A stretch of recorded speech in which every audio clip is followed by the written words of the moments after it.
This meeting is being recorded. There you go. I am calling to order the Aberdeen Architectural Conservation District Commission public hearing to order at 4:01 p.m. on the 8th of January 2026. Commissioners present are Ed Bradenberg, Kirsten Hoffman, Helen Pillsbury, and Sharon Cayley. Today, the Commission will be holding a public hearing to review applications in accordance with the Commonwealth of Massachusetts Executive Order suspending certain provisions of the open meeting law. We are conducting this meeting online to ensure public access to the deliberations of the Aberdeen Architectural Conservation District Commission. The public may access this call through telephone and video conferencing. Members of the public will have an opportunity to ask questions and provide public comment on applications and discussions. To do so, please raise your hand in the application via the Zoom meeting platform. We will repeat these instructions throughout the meeting.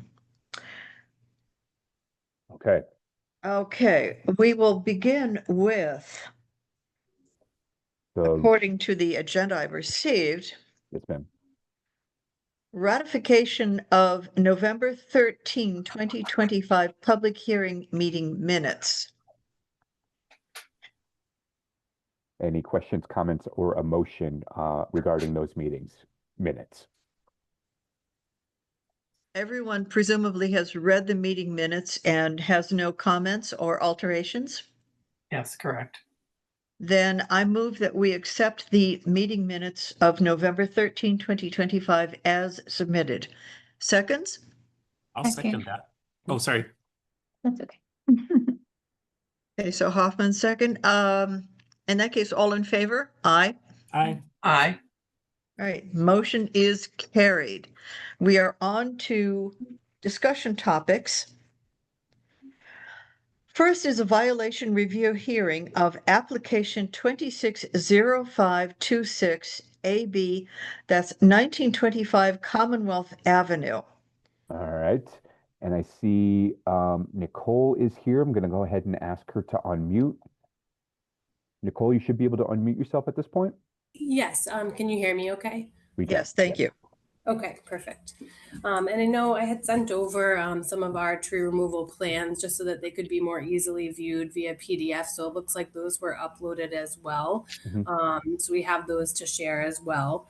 And so in summary, we had removed some trees from our property this year. We had worked with Mark Mazzarelli, who I believe is on the call here, to identify and verify the condition of the trees as a whole for all of our property. And there was trees that were identified as deceased or decaying, and many of those trees were located along the backside of our property, which abuts Commonwealth Chestnut Hill Avenue. And so those trees had many limbs that were overhanging over the sidewalks and other public walkways that were posing risks of falling. Some had already fallen as well. And so our team had gone through and worked with Mark to identify the trees that could not be salvaged and needed to be removed for safety reasons. So if you're looking at the plan here, it shows a list of all of the trees on our site. And then on the second page, identifies in red those that needed to be removed because they were dead or decaying. And so most of those are along the backside of the property. We did have one near our parking area that was dead, and then one at the front of the building as well. And so we did have those removed because they were, posing a safety issue. We wanted to ensure that no one was injured, especially kind of heading into the winter months and storms that were planning to be coming in. So those were removed. Our team had been unaware of the process to apply for, in advance for an emergency approval. And so now that we are aware, we would be sure to, go through the proper processes when necessary, if any further changes to the site are needed. But those that were removed were removed for those reasons. Great, thanks, Nicole. And just to confirm for the commission, are all the trees that needed to be removed, are they already removed at this point? So all the trees marked in red, are they all been removed? Those are the ones that have been removed, and those are really the only ones that were posing safety issues. So at this point, we don't have plans to, any immediate plans to need to remove any additional trees. We had kind of gone through and made sure that we did a full inventory of all the trees on the site before we took any action, just to be sure that we were taking care of all those that needed to be taken care of at the same time. Terrific. Okay, great. So commissioners, so we have the plan here. We heard exactly what happened. So I was able to get in contact with Nicole on when it was discovered that these trees were removed. Nicole, you said your arborist is here. Is that who you said was here with you? Mark Bazzarelli, who is a landscape architecture and planning. So he believed that he was able, I'm not sure if he's still on the call. I see him. Yep. With us here, but he had worked with us to create these plans and make sure that we had, that we were all in an understanding of what needed to be removed and ahead of time. Terrific. Okay. And is Mark's not a certified arborist? Not that I am aware of, no. Okay. All right. Okay. So commissioners, we do have Mark on the line if we need to ask him any questions. So I will turn it over to you for any questions, comments, or concerns, and then whether or not we want to have an additional course of action going forward. Well, I'd like to start off with one question. The trees that were removed, were they initially deliberately planted by the developer when this project was first erected? That I'm not sure of. So the project was first erected back in the 1970s, and I think that some of the trees may have already been here, and some were planted as part of the development of the project initially.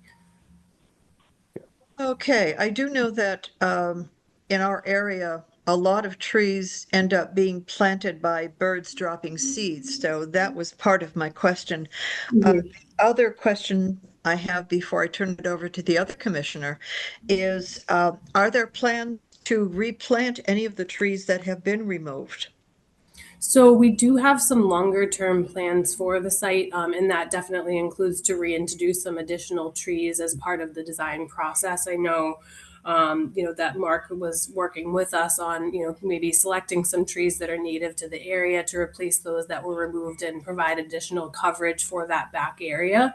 I know that we weren't able to complete that before the winter, but there are some plans for further cosmetic changes to the site. So what our plan would be to submit all of that before any work takes place to be sure that it's approved by the board before we move forward with that. But we do have plans to plant some additional trees throughout the property as part of that update. Perfect. Mark, I see that you're... Before I speak, sorry, Nick, before I speak any further, I'd like to hear from the other commissioners.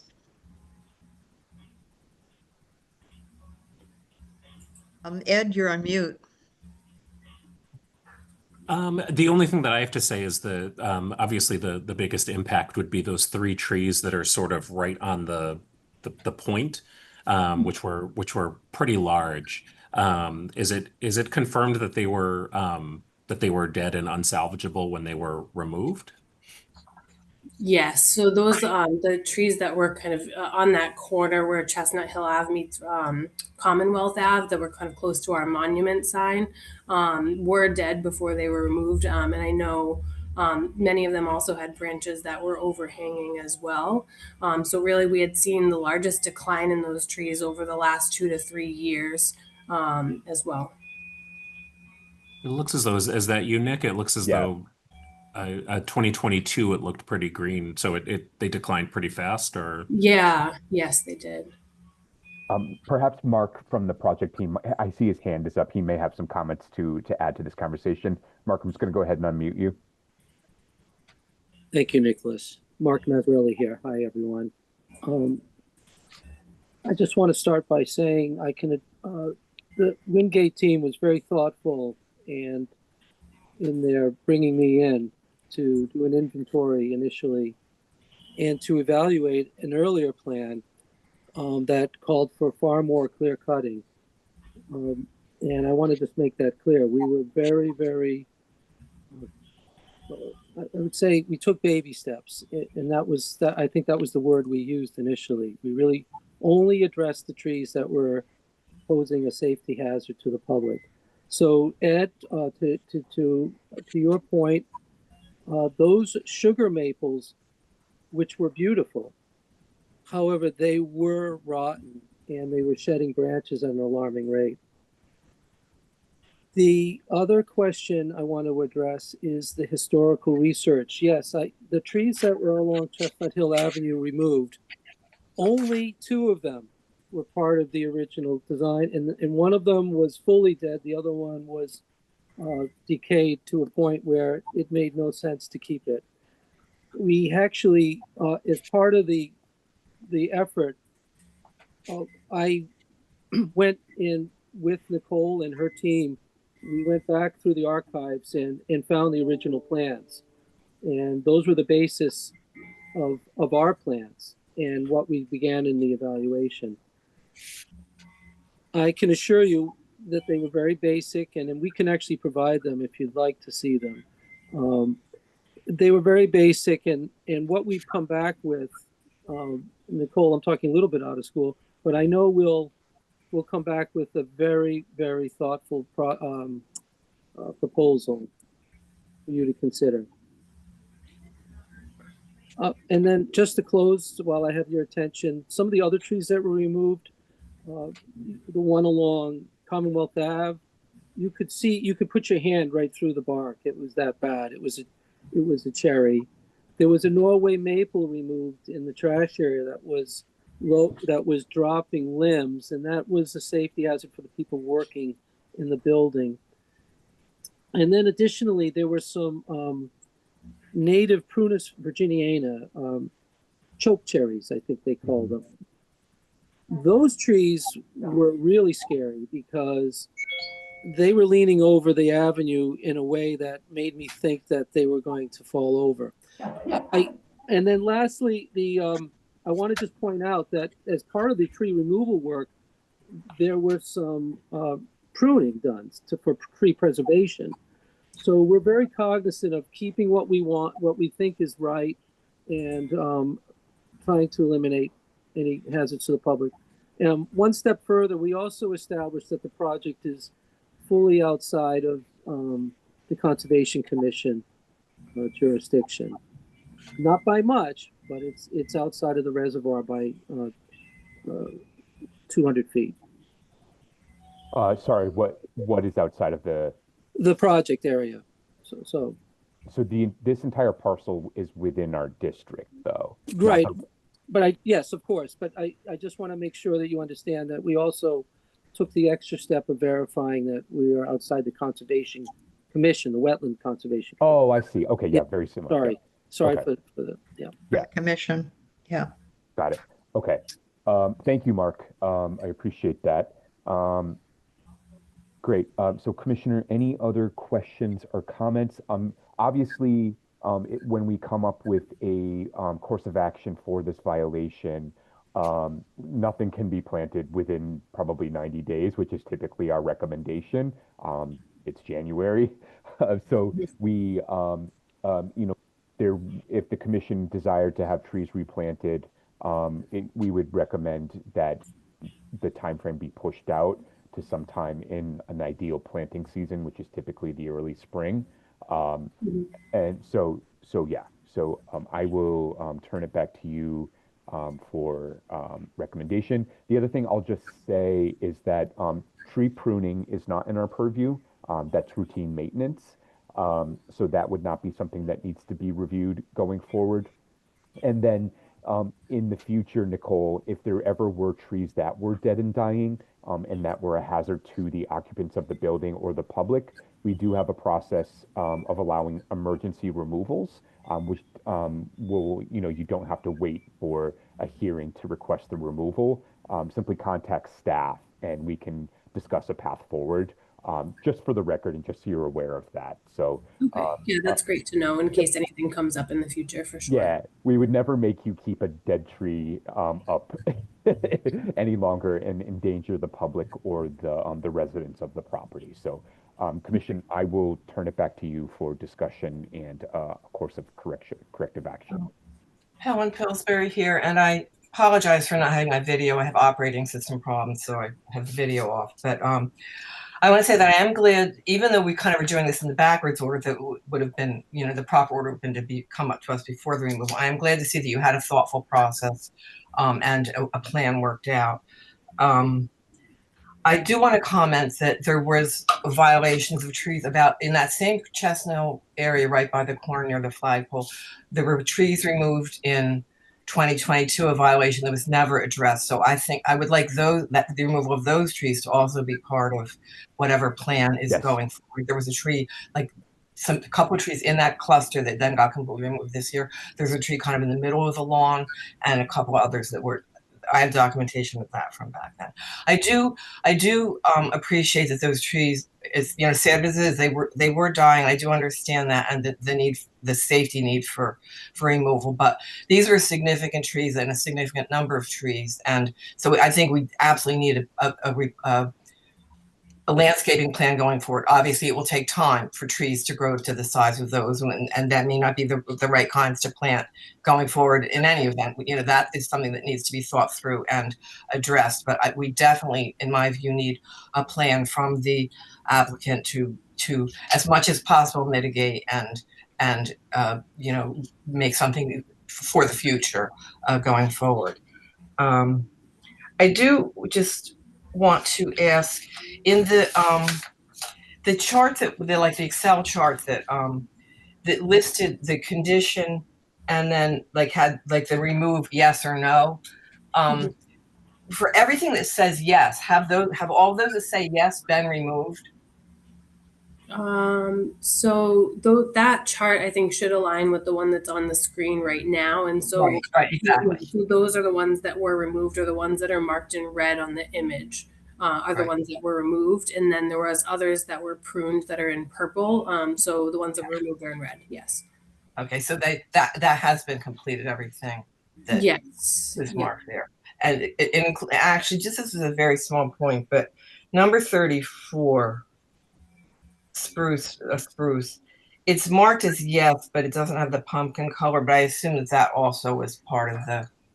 It's color. Its background color is green, but the words say yes, so I assume that was part of the.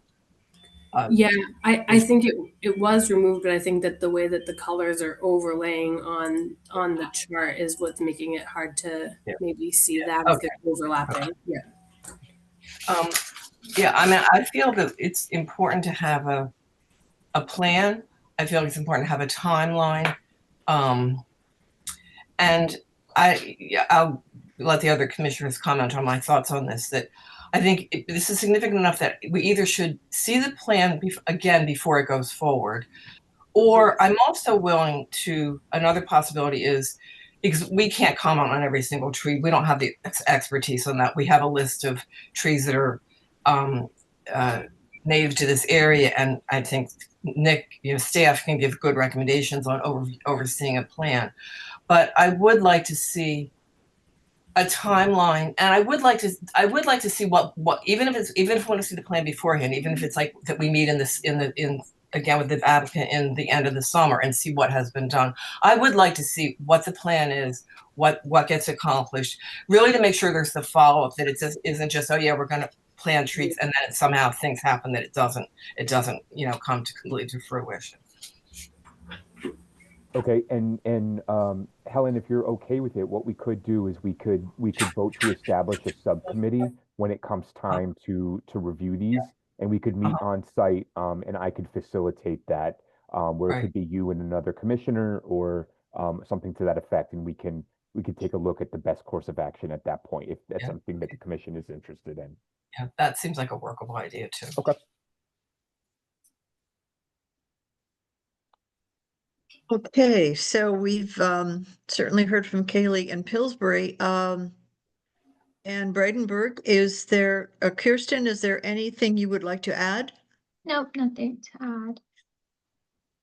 I just want to say that I agree with absolutely everything that Helen had pointed out, and I'm happy to go on site and help look. And it seems as though the not being able to plant now might actually work out better, because then we can sort of see the plans and then perhaps connect about them before the trees go in Yeah, the spring. that's a good point, Ed.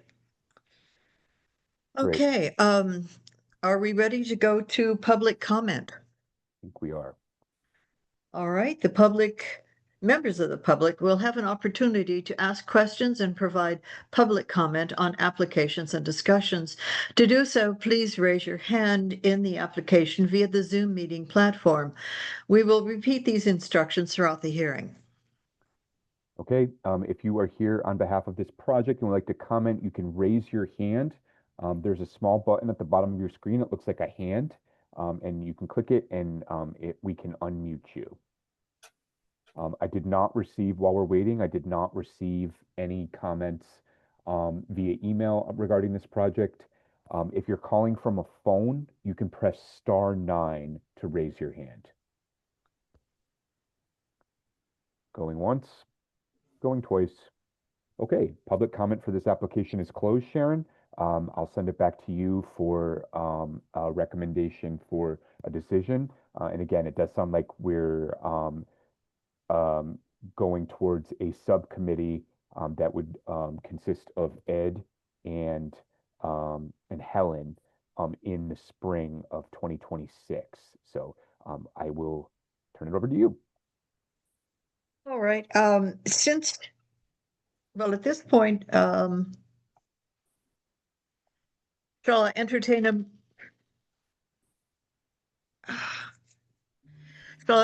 sorry about that, entertain a motion to approve, I'm sorry. Remand.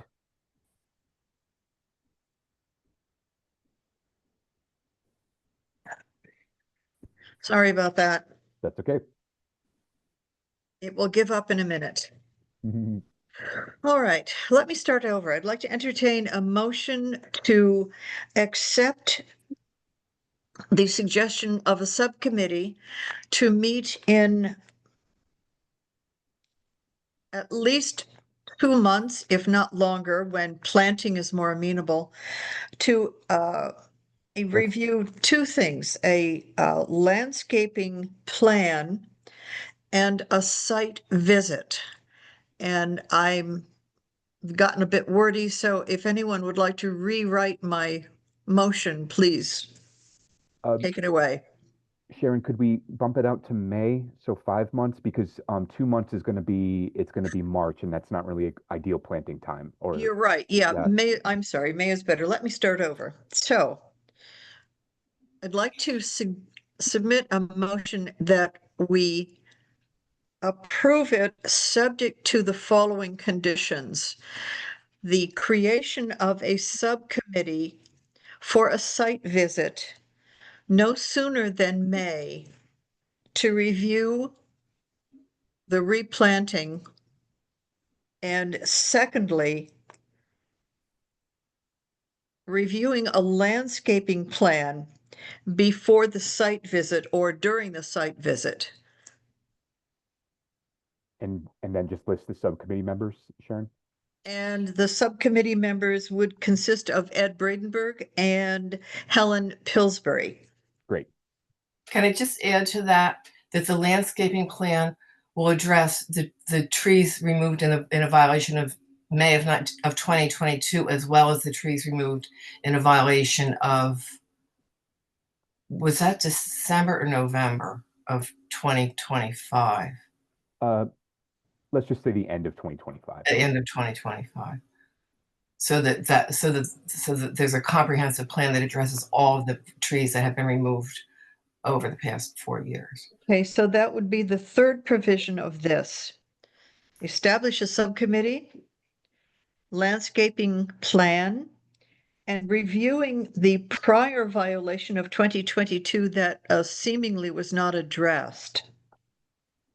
Or that the landscaping plan should address both the recent violation and the older violation all at one time, basically. Okay, that's better. That's better. Yeah. That's And can I just clarify that when we have this site meeting in May, do you envision, Nick, that at that point the applicant would present us with a landscaping plan that they've come up with between now and then, or Yes. Yep, and it can be submitted to me.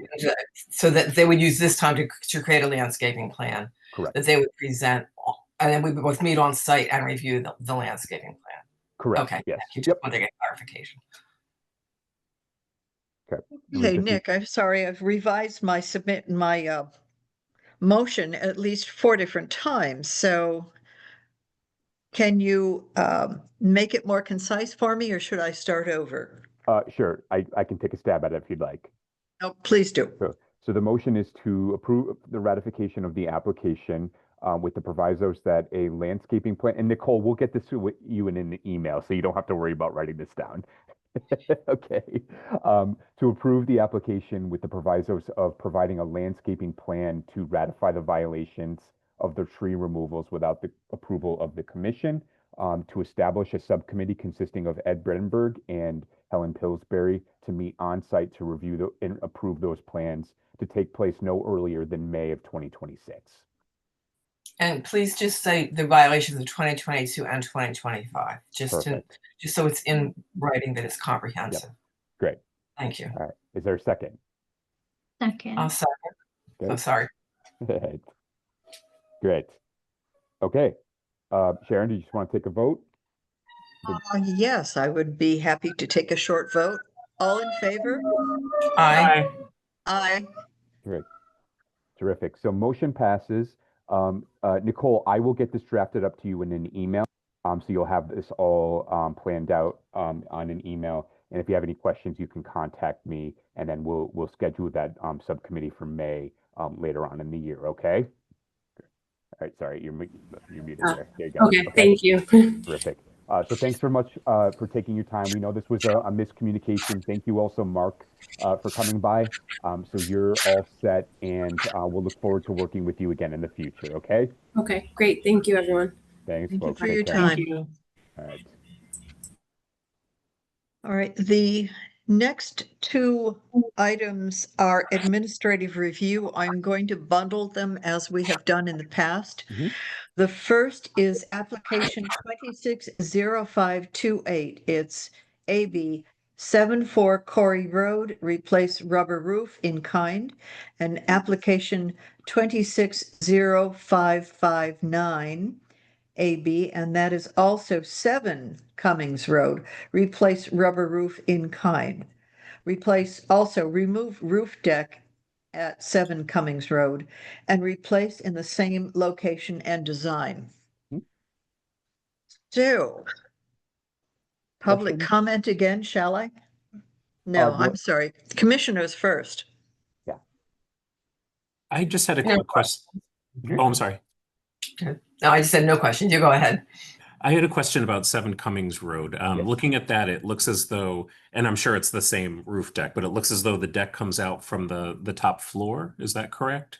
7, I do appear, it's like is it the top floor or the second floor? Because there's kind of like a peak. Let me just pull it up on. Yeah, it's kind of below the peak, just confirming that that's the same roof deck. Yeah, it is. Yes. Perfect. That was, perfect. Thank you.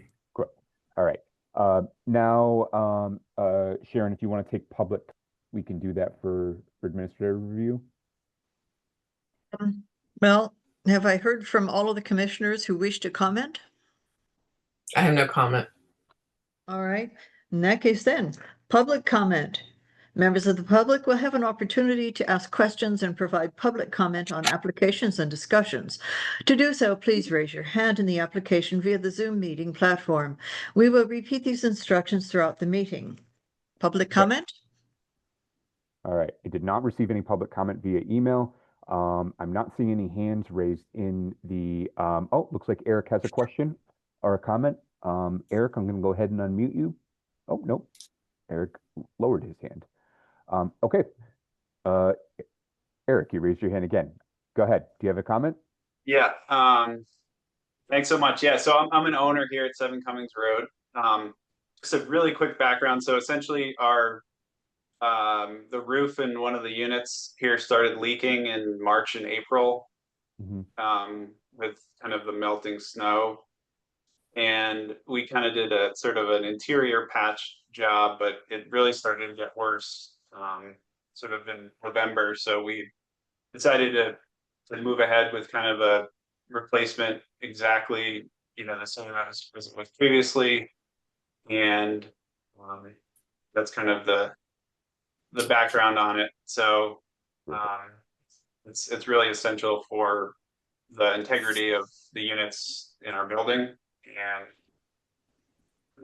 yeah, I'm happy to answer any questions if there are any questions about the project. Sure. And Thanks. Eric, just while we have you, just to confirm, sure. it is this roof deck that we're seeing on the front of the building, correct?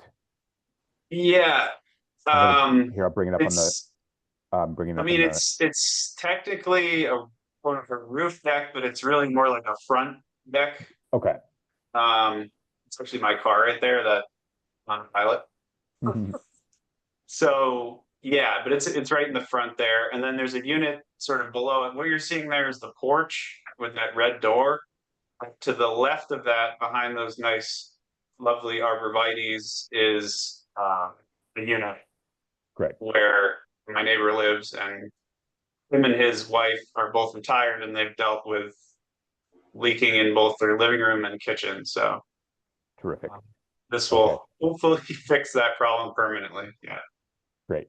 Awesome. That's great, Eric. And while we have you, just since you're here and you have such a beautiful property, just a reminder that if you ever want to remove trees, that does, as you saw from the previous application, that does require an application to the commission. Okay.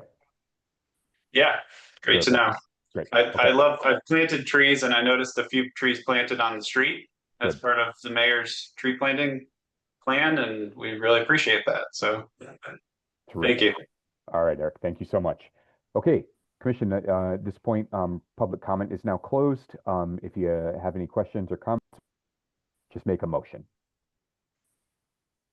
I can put forth a motion to approve both of them as written. I second it. So commissioners, all in favor? Aye. Aye. Aye. Aye. No nays. Motion is carried. Terrific. Okay. So Eric, I will have your approval. I'll actually can probably get it before I leave the office this afternoon. So you'll have that and bring that to the building department to get that work started. Okay. Terrific. Okay. Great. So we're good to go, folks.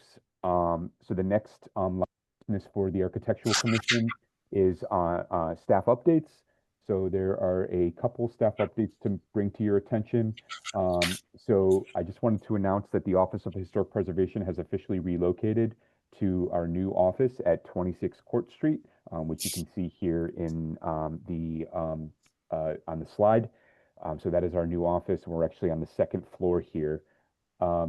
Our newsletter for the City of Boston Office of Historic Preservation will be out next week. So if you're interested in subscribing or you're not subscribed already, please go to our website at boston.gov/landmarks to subscribe, and you'll get that to your inbox every month. And then we will be planning and we'll be reaching out to the commissioners later on in the month, a commissioner appreciation event in celebration of the 50 years of the Landmarks Commission, which is actually this year. Yeah. So we'll be sending out invitations shortly. So just mark your calendars. It's going to be on February 13th, and it'll be here at 26 Court Street, and you'll be able to kind of the new digs that we have here. It's a pretty impressive renovation, so I think you'll enjoy stopping by. So great. So that's all I have for you this evening. So I think the only thing we would need is a motion to adjourn. I'll make a motion to adjourn, but I also just want to comment that the newsletter that is sent out is excellent, and it's really very interesting to find out other things going on in other commissions across the city. So thank you for that. Well, thank you, Helen, because it's me that's doing it. So I put a lot of work in it. I had a feeling that was the case. And it's excellent. Thank you. And with that, I'll make a motion to adjourn. Perfect. I'll second that. Okay. All in favor? Aye. Aye. Okay. All right. One last thing, Nick, and it occurred to me. How did I become commissioner or chief commissioner? We voted on that. Yeah. I must have been asleep at the time. Yeah. So, We had great confidence and knew what we were doing, and we voted you for commissioner. Oh, Helen, you've done the job. I know you didn't want it again. all right, folks. Well, thanks so much for the great hearing, and we'll see you next month. And have a good evening. You too. All right. Thank Thank you. you, Nick. Goodbye, Thanks. everybody. Bye-bye. Bye.